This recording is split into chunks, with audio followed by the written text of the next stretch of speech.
철도 차량을 교체하는 입환 업무를 담당하는 수송원들의 안전사고가 매년 끊이지 않고 있습니다. 인원 부족으로 안전수칙을 지키지 않는 경우가 빈번하기 때문입니다. 그래서 전남 지역 수송원 1명이 전국에서 처음으로 철도공사를 상대로 소송을 냈는데요.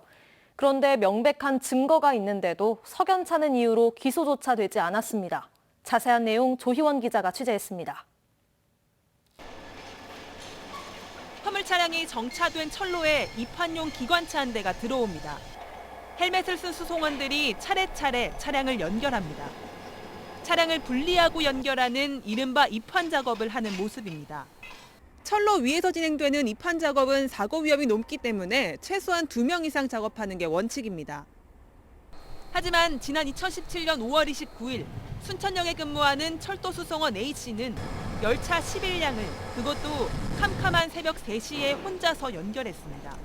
우리 팀장하고 같이 근무를 해야 맞는데요. 새벽인데 네. 2명이 근무를 해야 맞는데 팀장이 조근을 갔어요. 고성역인가? 네.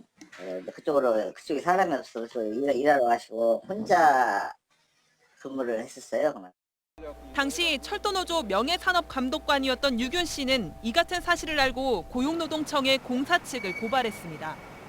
2명 이상 작업을 하지 않을 경우 현행법상 처벌 대상이기 때문입니다. 노동청은 기소 의견으로 사건을 송치했는데 정작 사건을 넘겨받은 검찰 조사 과정에서 황당한 일이 벌어졌습니다. 담당 검사가 엉뚱하게도 고발인 유 씨가 그날 함께 근무했기 때문에 A씨 혼자서 작업을 한 것이 아니라며 불기소 처분을 내린 겁니다. 깜짝 놀랐죠.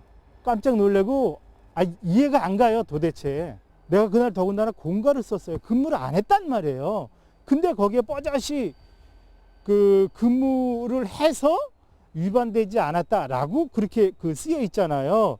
실제로 취재진이 철도공사 내부 자료를 입수해 확인해 보니 유 씨는 사건 이틀 전부터 공가를 신청한 상태가 맞았습니다.